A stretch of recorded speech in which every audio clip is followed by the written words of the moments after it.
வணக்கம் ஸ்டூடெண்ட்ஸ். இன்றைக்கி கிளாஸில் என்ன பார்க்க போகிறோன்னா ஸ்ட்ரிங் ஹேண்ட்லிங் ஃபங்க்ஷன். நேற்று என்ன பார்த்தோன்னா ஸ்ட்ரிங்னா என்ன, ஸ்ட்ரிங்குனா ஒரு கேரக்டரோட தொகுப்பு. அதை எப்படி எழுதணும்னா டபுள் கோட்டேஷனுக்குள்ளே எழுதியிருப்பாங்க.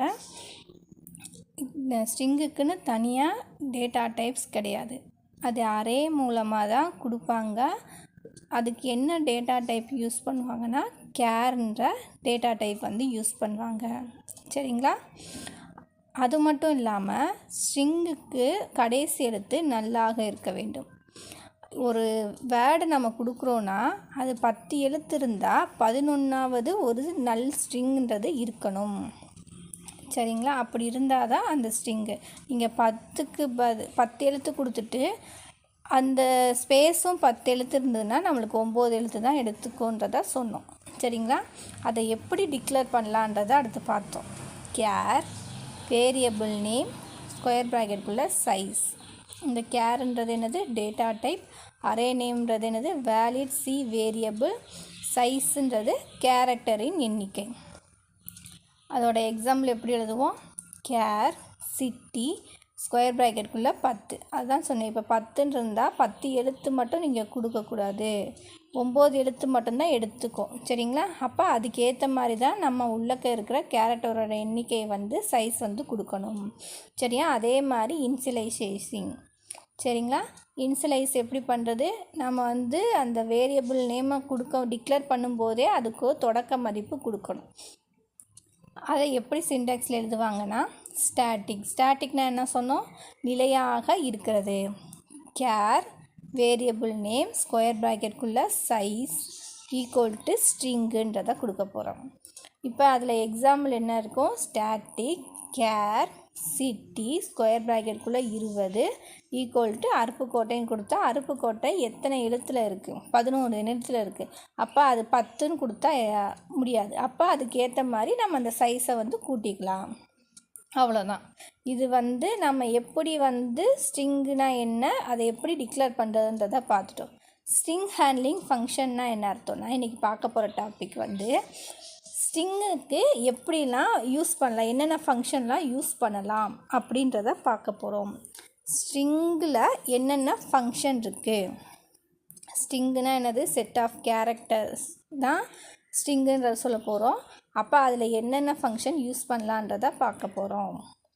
சி லாங்குவேஜில் ஸ்ட்ரிங்கை பயன்படுத்தும் ஃபங்க்ஷன்கள் string.h, அதாவது stdio.hன்னு நம்ம இன்க்ளூட் செக்ஷனில் கொடுப்போம்ல, அதே மாதிரி இங்கே string.h என்ற ஹெட்டர் ஃபைலை டிஃபைன் செய்ய வேண்டும்ன்றதை சொல்கிறாங்க. சரிங்களா? இதில் 6 வகையான ஃபங்க்ஷன் இருக்குது. ஃபஸ்ட்டு ஃபங்க்ஷன் என்னென்னா strlen. ஸ்ட்ரிங்குக்கு சுருக்கமாக சொல்கிறது தான் strன்றதை சொல்கிறாங்க. lenனா என்னதுன்னா லென்த். சரிங்களா? இந்த ஃபங்க்ஷனை பயன்படுத்தி ஸ்ட்ரிங்கின் லென்த்தை கணக்கிடலாம். ஸ்ட்ரிங்கோட லென்த்து எப்படி இருக்கும்? நம்பரில் இருக்கும். அப்போ இன்ட்டு வந்து யூஸ் பண்ணும் டேட்டா டைப்பு. அப்போ வந்து சின்டாக்ஸ் எப்படி இருக்கும்? அதனால் இன்ட்டுன்றதை கொடுத்துட்டு strlen அந்த ஸ்ட்ரிங்குன்றதை உள்ளக்க கொடுக்க போகிறாங்க. சரிங்களா? அதுக்கு ஒரு எக்ஸாம்பிள் ஹேஸ் இன்க்ளூட் stdio.hன்னு கொடுத்துட்டு string string.hன்றதை ஹெட்டர் ஃபைலை கொடுத்துட்டு மெயின்ற ஃபங்க்ஷன் ஆரம்பிக்கணும். உள்ளக்க நான் சிம்பிளாக எழுதியிருக்கேன். நம்ம வந்து இப்போ டேட்டா டைப் வந்து இன்ட்டில் இருக்கிறனால உள்ளக்க என்ன கண்ட்ரோல் ஸ்ட்ரிங் கொடுக்கணும்? %d கொடுத்தோன்னா அதோட வேல்யூ வந்து வந்துடும். strlen ஸ்ட்ரிங்குன்றதை எப்படி கொடுக்கணும்? டபுள் கொட்டேஷனுக்குள்ளே கொடுக்கணும். அப்போ சௌடாம்பிகான்னு நம்ம கொடுத்தோன்னா அதோட எவ்வளோ லென்த் இருக்கோ அதை வந்து நம்மளுக்கு காட்டும். சரிங்களா? இவ்வளோதான். அந்த strlenன்றது என்னது? ஸ்ட்ரிங்கின் லென்த்தை கணக்கிட பயன்படுகிறது. அவ்வளோதான். ஒரு லைன் தான் எழுதிட்டு அதோட சின்டாக்ஸ் எழுத போகிறோம், அதோட எக்ஸாம்பிள் எழுத போகிறோம். ஓகேங்களா? ரெண்டாவது ஃபங்க்ஷன் என்னதுன்னா ஸ்ட்ரிங் காப்பி. ஸ்ட்ரிங் காப்பின்றது என்னது? strcpy அப்படின்றத சொல்கிறாங்க. இந்த காப்பின்றது என்ன பயன்படுத்துகிறாங்க? இந்த ஃபங்க்ஷனை பயன்படுத்தி ஸ்ட்ரிங்கின் மதிப்பை மற்றொரு ஸ்ட்ரிங்காக மாற்ற பயன்படுகிறது. ஒரு ஸ்ட்ரிங்கோட மதிப்பை மற்றொரு ஸ்ட்ரிங்காக மாற்ற பயன்படுகிறது. எதுலேருந்து எது மாற்றுனா ரெண்டாவது ஸ்ட்ரிங், 2 ஸ்ட்ரிங்கு கொடுக்குறாங்க, அதில் ரெண்டாவது ஸ்ட்ரிங்கை வந்து முதல் ஸ்ட்ரிங்குக்கு மாற்றிடும். சரிங்களா? ரெண்டாவது ஸ்ட்ரிங் முதல் ஸ்ட்ரிங்குக்கான வேல்யூவாக மாறிடும். அதுக்கு 2 ஸ்ட்ரிங்கு வேணுமா? அப்போ strcpyன்றதுக்குள்ளே string 1, string 2ன்றதை கொடுப்போம். அடுத்து ஒரு எக்ஸாம்பிள் பார்க்க போகிறோம். அதுக்கான ஹேஸ் இன்க்ளூட் string.h கொடுத்துட்டு மெயின் கிளியர் ஸ்க்ரீன்னா என்னது? ஸ்க்ரீனை கிளியர் பண்ணுறது. getchனா என்னது? அவுட்புட் ஸ்க்ரீனை நிற்க வைக்கிறதுக்காண்டி இப்போ நாம் யூஸ் பண்ணுவோம். அந்த printfக்குள்ளே %s. இப்போ நம்ம ஸ்ட்ரிங்கை தான் கொடுக்க போகிறோம். சரிங்களா? அதையும் நம்ம புரிஞ்சு வச்சுக்கணும். இப்போ நம்ம ஸ்ட்ரிங்குன்றதை கொடுக்க போகிறதுனால %s. ஃபஸ்ட்டு ஃபங்க்ஷனில் என்ன பார்த்தோம்? இன்ட்டாக வந்து டேட்டா டைப்பை வந்து டிக்ளேர் பண்ணுறதுனால நாம் வந்து %dன்றதை கொடுத்தோம். ரெண்டாவது வந்து நம்ம ஸ்ட்ரிங்காகவே டிக்ளேர் பண்ணுறதுனால %sன்னு கொடுத்தா தான் அது வந்து அவுட்புட் வந்து வரும் உங்களுக்கு. அப்போ strcpyன்னு கொடுத்துட்டு 2 ஸ்ட்ரிங்கை நீங்கள் எதுனாலும் கொடுத்தீங்கன்னா எதுனாலும் கொடுத்துக்கோங்க. ஆனால் ரெண்டாவது ஸ்ட்ரிங்கில் இருக்கிறது நம்மளுக்கு வந்து முதல் ஸ்ட்ரிங்காக இருக்கிறதா மாறிடும். இப்போ எக்ஸாம்பிள் நான் சௌடாம்பிகா பாலின்னு கொடுத்துருக்கேன்னா இப்போ ரெண்டாவது என்ன ஸ்ட்ரிங் இருக்குது? பாலின்ட்டு. அது வந்து 2 வாட்டி டிஸ்ப்ளே ஆகும். அவ்வளோதான். அதை பாக்ஸ் போட்டு காட்டியிருக்கேன். ஓகேங்களா? புரிஞ்சதா உங்களுக்கு? மூணாவது ஸ்ட்ரிங் கம்பேர், அதாவது strcmp கம்பேருக்கு. இந்த ஃபங்க்ஷனை பயன்படுத்தி 2 ஸ்ட்ரிங்கை கம்பேர் செய்ய பயன்படுகிறது. இதன் ரிட்டர்ன் டைப் வந்து இன்டீஜராக இருக்கும். இந்த ஃபங்க்ஷனை பயன்படுத்தி 2 ஸ்ட்ரிங்கை கம்பேர் செய்ய பயன்படுகிறது. இதன் ரிட்டர்ன் டைப் இன்டீஜராக இருக்கும். அதாவது 2 ஸ்ட்ரிங்கை வந்து எப்படி கம்பேர் பண்ணலான்னா, சாதாரணமாகவே 2 எண்களை எப்படி கம்பேர் பண்ணலான்னா, ஒன்று பெருசாக இருக்கா, சிறுசாக இருக்கா, இல்லை சம்மாக இருக்கான்னு பார்ப்போம்ல, அதே மாதிரி தான் இங்கேயும் பண்ண போகிறோம். 2 ஸ்ட்ரிங்கும் சமமாக இருந்தால் 0ன்ட்டு வந்து கொடுப்போம். அதே ஸ்ட்ரிங் 1 வந்து ஸ்ட்ரிங் 2வை விட பெரியதாக இருந்தான்னா 1ஆகவும், -1னா ஸ்ட்ரிங் 2 வந்து ஸ்ட்ரிங் 1ஐ விட பெரியதாக இருந்தால் வந்து -1ன்றதை கொடுக்க போகுது. சரிங்களா? இவ்வளோதான். இதுக்கு வந்து 2 ஸ்ட்ரிங்கு வேணும்னா அப்போ வந்து 2 ஸ்ட்ரிங்குக்கு கொடுக்க போகிறோம். ஸ்ட்ரிங் 1, ஸ்ட்ரிங் 2ன்ட்டு. இதனோட ரிட்டர்ன் டைப் எப்படி இருக்கும்? இன்டீஜராக இருக்கிறதுனால இன்ட்டுன்றதை கொடுக்க போகிறோம். இதோட ஃபங்க்ஷன் என்னது? strcmp. இதை ஞாபகம் வச்சுட்டு எழுதினாலே நீங்கள் வந்து எழுதிடலாம். அதுக்கப்புறம் ஒரு எக்ஸாம்பிள் அதே மாதிரி ஹேஸ் இன்க்ளூட் எழுதிக்கோங்க, மெயின் எழுதிக்கோங்க. நம்மளுக்கு என்ன அவுட்புட் வரப்போகுது? printfக்குள்ளே இது என்ன ரிட்டர்ன் டைப் எப்படி இருக்கும்? இன்ட்டாக இருக்கிறதுனால உள்ளக்க என்ன கொடுக்கணும்? %sdன்றதை கொடுக்க போகிறோம். strcmpன்ட்டு ஹாய்னதை ஹாய் ரெண்டுமே சேமாக இருந்தால் 0 கொடுக்க போகிறீங்க. அதுவே அவுட்புட் வந்துடும். எது வந்து ரெண்டாவது ஸ்ட்ரிங் வந்து பெருசாக இருந்தால் -1 வரும். ஃபஸ்ட்டு ஸ்ட்ரிங் பெருசாக இருந்தால் 1ன்னு வரப்போகுது. அவ்வளோதான் இது இந்த ப்ரோக்ராமோட எக்ஸாம்பிள். சரியா? அந்த பாக்ஸ் போர்ட்டில் காட்டியிருக்கேன். உங்களுக்கு இப்படி தான் வரும். 0, -1, 1. ஓகேங்களா? அப்போ ஸ்ட்ரிங் கம்பேர் என்ன செய்யும்? 2 ஸ்ட்ரிங்கை வந்து கம்பேர் பண்ணுறதுக்காண்டி நம்ம யூஸ் பண்ண போகிறோம். இது 3வது ஃபங்க்ஷன். 4வது ஃபங்க்ஷன் என்னென்னா ஸ்ட்ரிங் ரிசர்வ். அதாவது strrevனா என்ன அர்த்தம்னா ஸ்ட்ரிங்கை வந்து ரிவர்ஸில் மாற்றுறது. இந்த ஃபங்க்ஷனை பயன்படுத்தி ஸ்ட்ரிங்கின் கேரக்டர் ஆர்டரை ரிவர்ஸாக மாற்றி அமைக்க உதவுகிறது. இந்த ஃபங்க்ஷனை பயன்படுத்தி ஸ்ட்ரிங்கின் கேரக்டர் ஆர்டரை ரிவர்ஸாக மாற்றி அமைக்க உதவுகிறது. ஓகேங்களா? அப்போ ஒரு ஸ்ட்ரிங்கை தான் மாற்றி அமைக்க போகிறோம். இதோட ஸ்ட்ரிங்காக வந்து தான் நம்மளுக்கு வந்து டிஸ்பிளே ஆகும். அப்படின்றதுனால strrevன்னு மட்டும் கொடுக்குறோம். ஒரு ஸ்ட்ரிங்குனால் நம்மளுக்கு அந்த ப்ராக்கெட்குள்ளே ஸ்ட்ரிங் 1ன்னு மட்டும் கொடுக்க போகிறோம். அதை வந்து எக்ஸாம்பிள் எப்படி கொடுக்க போகிறோன்னா ஹேஸ் இன்க்ளூட் எழுத போகிறோம், மெயின் எழுத போகிறோம். சாதாரணமாக உள்ள ப்ராக்கெட்குள்ளே printfக்குள்ளே ஸ்ட்ரிங்காக டிஸ்பிளே பண்ண போகிறதுனால %sன்னு கொடுக்க போகிறோம். strrevன்ட்டு என்ன ஸ்ட்ரிங்கை மாற்றி அமைக்கணுமோ அந்த ஸ்ட்ரிங்கை உள்ளக்க கொடுத்துட்டிங்கன்னா இப்போ நான் என்ன எக்ஸாம்பிள் கொடுத்துருக்கேன், பாலிடெக்னிக் கொடுத்துருக்கீங்கன்னா அதோட ரிவர்ஸ் ஆர்டர் வந்து கிடைக்கும். இந்த மாதிரி பாக்ஸ் போட்டு காட்டியிருக்கேன் பாருங்கள், இந்த மாதிரி ரிவர்ஸ் ஆர்டர் வந்து உங்களுக்கு கிடைச்சிரும். ஓகேங்களா? அப்போ STRREVன்றது எதுக்கு யூஸ் பண்ணுறாங்க? ஸ்ட்ரிங்கின் கேரக்டர் ஆர்டரை ரிவர்ஸாக மாற்றி அமைக்க உதவுகிறது. இது 4வது ஃபங்க்ஷன். 5வது ஃபங்க்ஷன் எப்படி இருக்குன்னா STRUPR அப்படின்னா ஸ்ட்ரிங் அப்பர்னு அர்த்தம். இந்த ஃபங்க்ஷனை பயன்படுத்தி ஸ்ட்ரிங் வேல்யூவை அப்பர் கேஸாக மாற்ற பயன்படுகிறது. அப்பர் கேஸ்னால் என்னது? கேபிட்டல் லெட்டரில் எழுத பயன்படுகிறது. STRUPRன்றது ஒரே ஒரு ஸ்ட்ரிங்கை மட்டும்தான் அப்பர் கேஸாக மாற்ற போகிறோம், அதை தான் கொடுக்க போகிறோம். சரிங்களா? அப்போ ஸ்ட்ரிங் 1ன்ற மட்டும் கொடுக்குறாங்க. எக்ஸாம்பிள்குள்ளே has include string.hன்னு கொடுக்க போகிறாங்க. printfக்குள்ளே %f நம்ம ஸ்ட்ரிங்காக தான் கொடுக்க போகிறோன்றதுனால %s. STRUPRன்றது குள்ளே நம்ம என்ன வேல்யூவை வந்து கேபிட்டல் லெட்டரில் யூஸ் பண்ணணும் மாற்றணுமோ அப்போ அதுக்கேற்ற மாதிரி கொடுத்துங்க. சரிங்களா? ஃபுல்லாக ஸ்மால் லெட்டராக கொடுத்தாலும் சரி, எழுத்து கேபிட்டல் லெட்டர் இல்லை ஏதாவது ஒரு கேபிட்டல் லெட்டராக இருந்தாலும் சரி, அது என்ன ஆகும், ஃபுல்லாக வந்து அந்த கொடுக்குற கேரக்டர் ஃபுல்லாமே நம்மளுக்கு எப்படி வந்துடும்? கேபிட்டல் லெட்டரில் மாற்றிடும். ஓகேங்களா?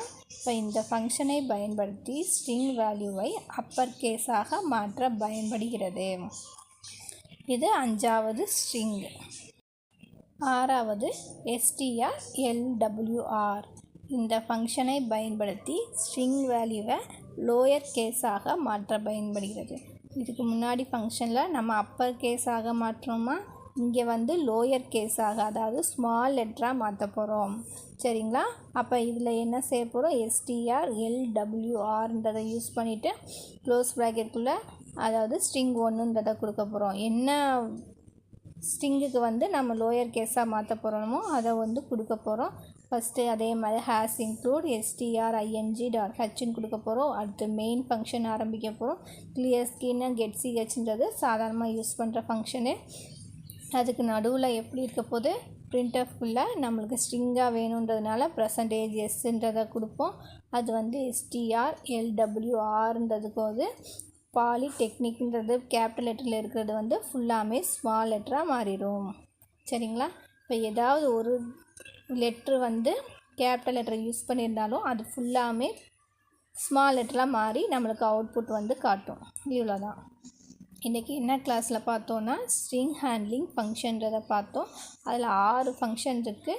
STRLEN, STRCPY, STRCMP, STRREV, STRUPR, STRLWRன்ட்டு 6 function இருக்குது. ஒவ்வொன்றும் என்ன அதோட டெஃபினிஷனோ ஒரு லைன் எழுதிட்டு அதுக்கான ஸ்ட்ரிங் எழுத போகிறீங்க. அதுக்கடுத்து நம்மளுக்கு வந்து என்ன அவுட்புட் வருதோ அதுக்கான எக்ஸாம்பிள் வந்து எழுத போகிறீங்க.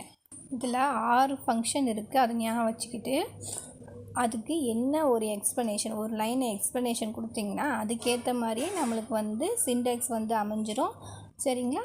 அப்போ 2 ஃபங்க்ஷனுக்கு மட்டும் ஸ்ட்ரிங் 1 ஸ்ட்ரிங் 2 இருக்கும், மற்ற 4க்குமே ஸ்ட்ரிங் 1 மட்டும்தான் இருக்கும். அதை ஞாபகம் வச்சுக்கோங்க. நம்ம என்ன ஃபங்க்ஷன் யூஸ் பண்ணுறோமோ அதுக்கேற்ற மாதிரியே எக்ஸ்ப்ளனேஷனும் எல்லாமே எழுதிடலாம். ஓகேங்களா? நெக்ஸ்ட்டு பார்க்க போகிறது என்னதுன்னா table of string. Table of ஸ்ட்ரிங்கள் என்பது பெயர்கள், இடங்கள், எக்ஸ்ட்ரா போன்றவற்றின் தொகுப்பாகும். நார்மலாக நம்ம ஸ்ட்ரிங்கை வந்து எப்படி டேபிள் ஃபார்மெட்டில் வந்து சேவ் பண்ண போகிறோம், எப்படி இருக்கும் அப்படின்றத பார்க்க போகிறோம். என்ன ஸ்ட்ரிங்குனா எப்படி இருக்கும்? ஒரு பெயர்கள், ஊர், இடம் இந்த மாதிரி தானே இருக்கும். அதை தான் சொல்கிறாங்க. அந்த இதெல்லாம் வச்சு தொகுப்பாக தான் இருக்கும்ன்ட்டு. இதனை நினைவகத்தில் ஒரு 2D கேரக்டர் அரேயாக குறிக்கலாம். சரிங்களா? நம்மளுக்கு வந்து நிறைய பேர் ஏதாவது வேணும் அப்படின்னா 2D அரேயாக கொடுத்தோன்னா நம்மளுக்கு ஈஸியாக இருக்கும். ஒரு கிளாஸில் வந்து 50 பேர் இருந்தாங்கன்னா அந்த 2D அரேயில் எத்தனை கிளாஸ் வேணும்னா அது வந்து 50 பேர் ஈஸியாக கம்மா போட்டு எழுதிடலான்றதை சொல்கிறாங்க. அதுதான் டேபிள் ஆஃப் த ஸ்ட்ரிங்குன்ட்டு. அதுக்கு எக்ஸாம்பிள் சின்டெக்ஸ் எப்படி இருக்குன்னா கேர். சரியா? ஸ்ட்ரிங்குக்கு என்ன டேட்டா டைப் யூஸ் பண்ணுவாங்க? கேர். அதுக்கு வேரியபிள் நேம் கொடுக்கணும். 2Dன்றதுனால ரோ சைஸு காலம் சைஸுன்னு இருக்கும். அந்த சைஸை நம்ம கொடுத்துட்டோனாலே முடிஞ்சிடும். சரிங்களா? இது வந்து நான் எக்ஸாம்பிளுக்கு வந்து என்ன கொடுத்துருக்கோம் அப்படின்னா, நிலையாக இருக்கிற மாதிரி இன்சியலைஸ் கொடுக்குறதுனால முதல்ல ஸ்டாட்டிக், அடுத்து கேரு, நேமு, ஸ்கொயர் ப்ராக்கெட்குள்ளே 2 ரோ இருக்கணும். எத்தனை எழுத்துக்கள் இருக்கணுன்றதுக்கு 15ன்ற மாதிரி கொடுத்துருக்கோம். நம்ம உள்ளக்க 2 ரோ இருக்கிறதுனால 2 பேர் மட்டும் கொடுக்குறோம். சரிங்களா? அந்த 15ன்றது என்ன குறிக்கும்னா காலம்னா என்னென்னா எத்தனை எழுத்துக்கள் நம்ம ஒரு பேரில் வந்து எழுதலான்றதை வந்து குறிக்கிறது தான் இந்த ராஜு கண்ணன்றது. நம்ம வந்து இது சாதாரணமாக 4, 6 மட்டும்தான் குறிக்கிறோம். இதுதான் table of the string. Table of the ஸ்ட்ரிங்னா நம்ம வந்து சாதாரணமாக ஒரு பேர்கள், ஊர், இடம் இந்த மாதிரிலாம் வந்து குறிக்க போகிறோம். அது வந்து 2D அரேயில் குறித்தோன்னா ஈஸியாக இருக்குன்றத சொல்கிறாங்க. ஓகேங்களா? இதே அடுத்து நல் ஸ்ட்ரிங். நல் ஸ்ட்ரிங் என்பது ஒரு ஸ்ட்ரிங் ஆகும். நான் முதலையே இதை சொன்னேன். முதல்ல ஸ்ட்ரிங் எடுத்தோடனே வந்து நல்லுக்குன்னு ஒரு ஸ்ட்ரிங்கு ஒரு இடம் ஸ்பேஸ் இருக்கணும். நம்ம வந்து ஒரு 10ன்ட்டு ஒரு அரேக்குள்ளே கொடுத்தோன்னா அந்த அரேக்குள்ளே 9 எழுத்தை மட்டும்தான் எடுத்துகிட்டு அந்த ஒரு எழுத்தை வந்து மிச்சம் இருக்கிற ஒரு எழுத்தை வந்து நல் ஸ்ட்ரிங்காக வந்து எடுத்துக்குவோம். ஆனால் அதுவும் ஒரு ஸ்ட்ரிங்குன்னு தான்றதை சொல்கிறாங்க இந்த இடத்துல. சரியா? இதில் நல் கேரக்டரை தவிர வேறு கேரக்டர் வந்து வருவதில்லை. சரிங்களா? அப்போ அந்த அந்த ஸ்பேஸ் இருக்கிற 10வது இடத்துல ஸ்பேஸ் இருந்ததுன்னா வேறு எந்த கேரக்டரும் அந்த எழுத முடியாது. நம்ம அது 10ன்றது கொடுத்தது உடனே 15 எழுத்து கொடுத்தாலுமே நம்மளுக்கு 9 எழுத்து தான் எடுத்துக்கிட்டு மிச்சம் இருக்கிற 6 எழுத்தை வந்து கேன்சல் பண்ணிடும். அப்போ அந்த கடைசி எழுத்து நல்லா தான் இருக்கும். அதை தான் இங்கே குறிக்கிறாங்க. ஓகேங்களா? அப்போ char variable name equal to double கொட்டேஷனுக்குள்ளே இருக்கிறதுனால அது வந்து என்ன இருக்கும்? ஸ்பேஸ் வந்து இருக்கும். எதுவுமே இல்லாமல் நம்ம கொடுக்குறோம். அவ்வளோதான். இன்றைக்கி கிளாஸோட நல் ஸ்ட்ரிங் அதாவது ஸ்ட்ரிங் கான்செப்ட் வந்து முடியுது. இதில் வந்து ரீடிங் ஸ்ட்ரிங்கு, ரைட்டிங் ஸ்ட்ரிங்கும், ஸ்ட்ரிங் ஹேண்ட்லிங் ஃபங்க்ஷன் மட்டும் நம்ம பார்த்துருப்போம். சரிங்களா? அடுத்த நாளைக்கு கிளாஸில் இருந்து நம்ம என்ன பார்க்க போகிறோன்னா ஃபங்க்ஷன்ற ஒரு டாபிக் வந்து பார்க்க போகிறோம். சரிங்களா? தேங்க்யூ.